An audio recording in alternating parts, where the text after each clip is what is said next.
Hello guys, good morning. तो कैसे आप सभी लोग? आशा करता हूँ कि सभी बढ़िया होंगे और सभी की तैयारी बहुत ही बेहतरीन लेवल से चल रही होगी। तो गाइस, जैसे कि अपना एग्ज़ाम आ ही चुका है 17 अगस्त को पटवारी का, ठीक है। तो एग्ज़ाम बहुत ज़्यादा पास में आ चुका है। तो अब देखो किस टाइम मतलब लास्ट टाइम पे रिवीजन का क्या तरीका होना चाहिए, एक प्रॉपर तरीका, किस तरीके से अपन को किसी भी सब्जेक्ट को रिवाइज़ करना चाहिए लास्ट टाइम पे। क्योंकि देखो लास्ट टाइम पे एक रिवीजन के लिए मैंने पहले भी अपने वीडियो के अंदर बताया कि रिवीजन अपन को प्रॉपर करना है। मतलब रिवीजन इस तरीके से नहीं करना कि यार रैपिड रैपिड मतलब जल्दी जल्दी रिवाइज करके भागना है या फिर मॉक टेस्ट लगाना है, मेरे को यार टाइम नहीं है आज का, मतलब 24 घंटे मिलते हैं। तो आप सोचोगे कि यार जल्दी से रिवाइज कर लूँ, फिर एक मॉक टेस्ट भी दे लूँ, फिर कुछ क्वेश्चन भी प्रैक्टिस कर लूँ पीवाईक्यू से, और फिर कुछ नया टॉपिक भी पढ़ लूँ। तो भाई अब इतनी सारी चीज़ों को एक साथ लेकर चलने की ज़रूरत नहीं है। क्योंकि लास्ट टाइम पे भी अगर आप इन चीज़ों को 10-10 चीज़ों को अगर एक साथ लेके चलोगे ना, तो ये ही अपनी सबसे ज़्यादा बड़ी गलती होती है। आप हमेशा क्या है कि एक चीज़ पर फोकस रहकर काम करो, ठीक है। मतलब कि अपन को अब सिर्फ एक ही चीज़ पर फोकस रहना है, वो है अपना रिवीजन, ठीक है। अब रिवीजन इस तरीके से करें कि देखो अपन को एक तो मॉक टेस्ट का भी काम हो जाए अपना, और अपने एक पीवाईक्यू प्रैक्टिस भी हो जाए। अपन को इस तरीके से रिवीजन करना है। तो आज के वीडियो के अंदर मैं आपको यही बताऊंगा कि वे किस तरीके से लास्ट टाइम में रिवीजन करना चाहिए सभी लोगों को, और मैं किस मेथड को फॉलो कर रहा हूँ रिवीजन के लिए। क्योंकि देखो पेपर आ चुका है अपना 17 अगस्त को, जो कि बहुत ही ज़्यादा, ठीक है। 17 अगस्त क्या है कि बहुत ज़्यादा पास में आ चुके हैं, वो अपने पास मुश्किल से है ना 17 दिन ही मान के चलो आप। क्योंकि आज 29 हो गई, 31 मतलब 30 हो गई, 31, और फिर मान लो 17 दिन, तो भाई 17 दिन ही आप मान के चलो। तो भाई 17 दिन के अंदर अपन को एक तो प्रॉपर रिवीजन करना है। अब रिवीजन इस तरीके से करो कि भाई अपन को सारी चीज़ें याद रहे। लास्ट टाइम पे क्या है कि मॉक टेस्ट की तरफ सब बोलते हैं कि मॉक टेस्ट देना चाहिए, तो भाई वो लास्ट की 1 महीने में देना चाहिए, ठीक है। लेकिन अब अपने पास में जैसे जैसे दिन पास में आ रहे हैं और अपन को रिवीजन भी करना है, अपन को चीज़ों को याद भी रखना है, अपन को क्वेश्चन प्रैक्टिस भी करनी है,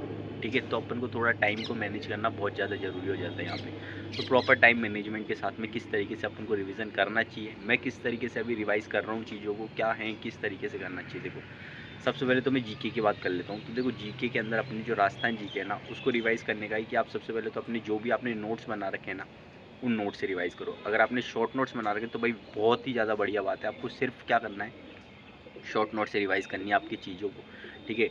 तो शॉर्ट नोट्स क्या है कि यार हैं खूब सारे लोगों के पास में, खूब सारे लोगों के पास में नहीं है। तो वही शॉर्ट नोट जिसके पास में नहीं है, पहले तो वो क्या है कि टेलीग्राम चैनल ज्वाइन कर लेना, लिंक आपको डिस्क्रिप्शन में मिल जाएगा। वहाँ पे आपको शॉर्ट नोट्स मिल जाएंगे आपके राजस्थान जीके के, इंडिया जीके के, ठीक है। तो आप वहाँ से वो नोट्स ले सकते हो, वहाँ से पढ़ सकते हो, आपको समझ में आ जाएंगे आराम से, ठीक है। लेकिन क्या है कि लास्ट टाइम पे थोड़ा प्रीफर करना ये रह जाता है कि यार किसी और के शॉर्ट नोट से अपन को चीज़ें समझ में आए कि नहीं आए, और समझ में आ जाती है लेकिन थोड़ा टाइम ज़्यादा लगता है। इससे बढ़िया है कि मैं अपने लॉन्ग नोट्स ही प्रेफर कर लूँ, ठीक है। तो आप क्या है कि खुद के शॉर्ट नोट्स बनाए हुए तो ठीक है, नहीं तो आपको शॉर्ट नोट्स वहाँ से मिल ही जाएंगे, नहीं तो आप आपके लॉन्ग नोट से भी आराम से तसल्ली से रिवाइज़ करना है। आराम से तसल्ली से धीरे धीरे रिवाइज़ का मतलब ये है भाई, सबसे पहले तो इस चीज़ को भी क्लियर करो आप क्या है कि आराम से तसल्ली से रिवाइज़ का मतलब बोलता हूँ मैं, तो आप लोग क्या है कि उठाते हो सब्जेक्ट को, ठीक है। राजस्थान ज्योग्राफी उठाई, अब जो जो चीज़ आपको आती है कि भाई राजस्थान का क्षेत्रफल कितना है, राजस्थान की सीमाओं लगने वाली सीमाएं कितनी है, अंतर्राज्यीय अंतर्राष्ट्रीय कितनी है, ठीक है। ये सारी चीज़ें जो आपको रटी हुई है ना, उन चीज़ों को भी आप मतलब इतने प्यार से पढ़ोगे कि भाई यार 10 मिनट लगा दोगे फर्स्ट चैप्टर के अंदर ही, ठीक है। तो भाई इस तरीके से नहीं करना, धीरे धीरे का मतलब होता है कि भाई जो चीज़ें अपन को आती है ना उनको तो आराम से, क्योंकि जो चीज़ याद है ना उसको फटाफट से करना है, फटाफट कि यार उसके अंदर ही अपन को इतना ज़्यादा टाइम लग जाए। टाइम का प्रॉपर मैनेजमेंट ही भाई लास्ट टाइम पे क्या है कि पूरा रोल रहता है टाइम का, ठीक है। वहाँ पे 3 घंटे भी वो जो टाइम रहेगा ना, वही आपको पूरा सिलेक्शन दिलवाने में रहेगा, क्योंकि वहाँ पे आपका दिमाग किस तरीके से वर्क करता है।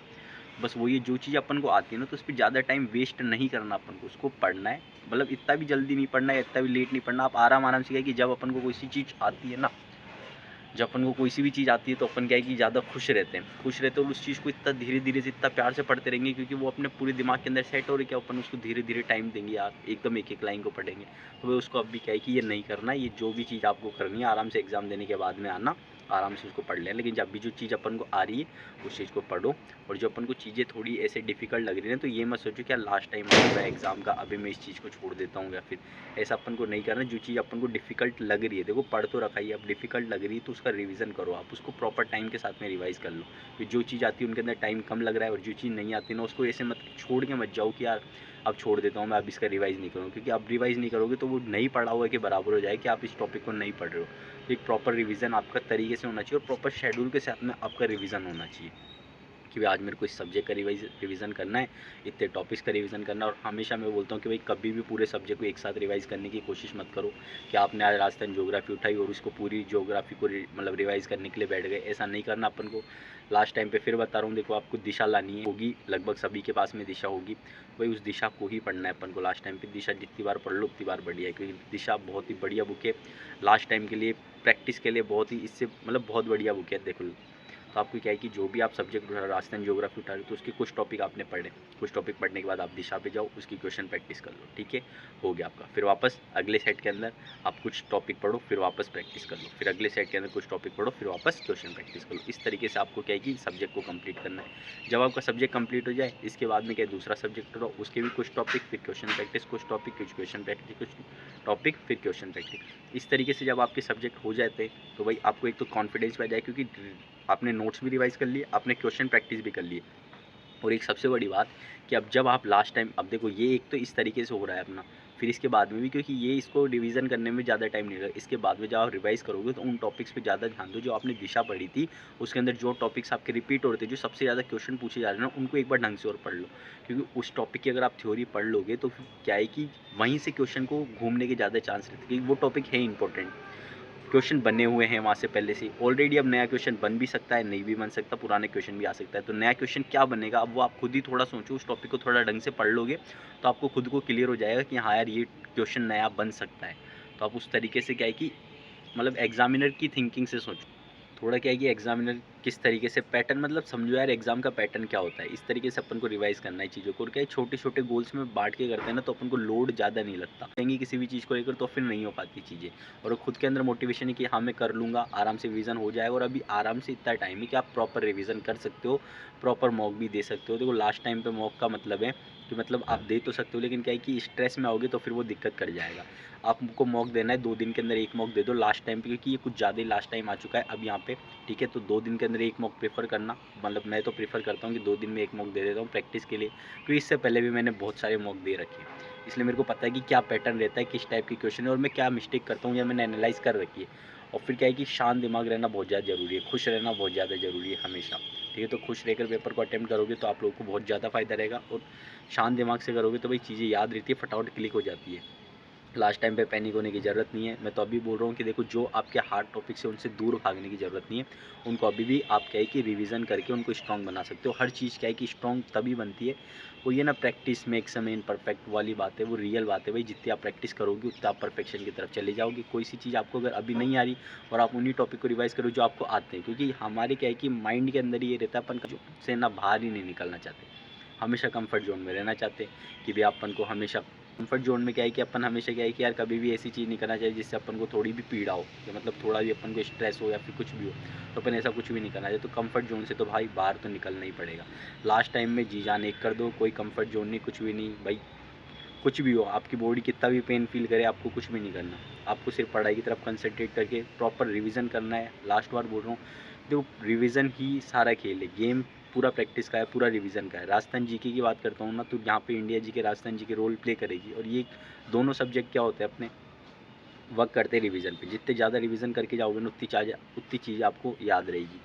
क्वेश्चन फिक्स है भाई, खूब सारे टॉपिक अपने फिक्स है, वो आपने पहले भी रट रखे होंगे, उनको दोबारा रट लो। मैंने भी अपने वीडियो के अंदर इतनी बार बता रखा कि भाई ये वाले टॉपिक बहुत इंपॉर्टेंट है, ये वाले बहुत टॉपिक इंपॉर्टेंट है, अगर आपने देखा हो सुना हो तो, ठीक है। पटवारी की पूरी रणनीति लेकर आया था, उसके अंदर भी मैंने आप लोगों को बताया था कि ये टॉपिक इंपॉर्टेंट है, ये सब्जेक्ट इंपॉर्टेंट है। मैं तो रीजनिंग एक है प्रैक्टिस के, तो भाई अब आपने प्रैक्टिस कर ली तो ठीक है।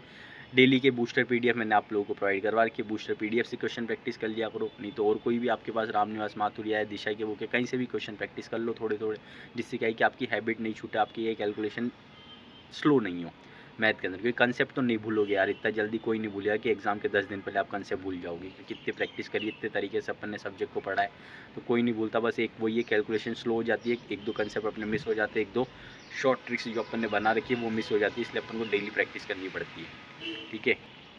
बाकी क्या है कि ये जो राजस्थान जी के इंडिया जी के भाई ये पूरा गेम है रिवीजन का, इसको अगर एक दिन भी छोड़ दोगे ना तो फिर अगले दिन ऐसा लगेगा क्या पढ़ा है, क्या नया नया लगता है सब कुछ।